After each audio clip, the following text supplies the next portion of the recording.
Well, one thing that I am impressed with them is how they solve solutions with the combo valve, or I'll call it what I affectionately call a triple threat valve, one with the gate and the ball check.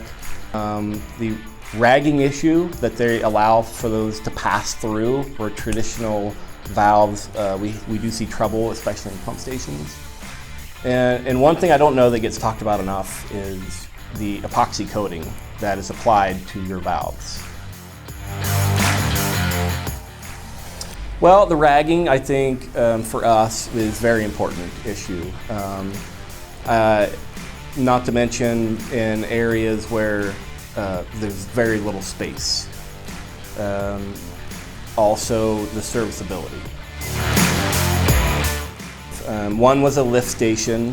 It was a small lift station. It didn't have a attached valve vault, so all the valving was inside the wet well. We had very little space to work with, and so we were able to use the combo 90-degree check valve. Another scenario was in what we call a flooded suction, which is a lift station that's just underground. It's a big tin can, 20 feet underground.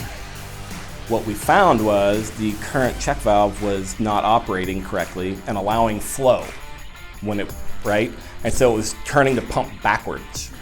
When that pump started, and it was an 80 horsepower pump, when that pump started, there was so much torque, it snapped the shaft off. We convinced them to replace the valves with your valves, and they perform well, and we haven't heard a single issue in either installation since.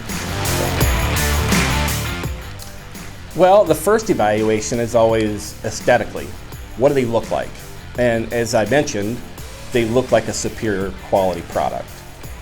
With the high gloss, it's just right out of the box. They say, wow, that looks like an expensive valve, right? And it's competitive to the market. It's not necessarily an expensive valve. It doesn't need to be. Any application where there's piping and valve scenario, you're able to reduce the amount of piping that you need, amount of connections that you need, which is every time you make a connection, that's a weak point in a link. So the less connections, the better.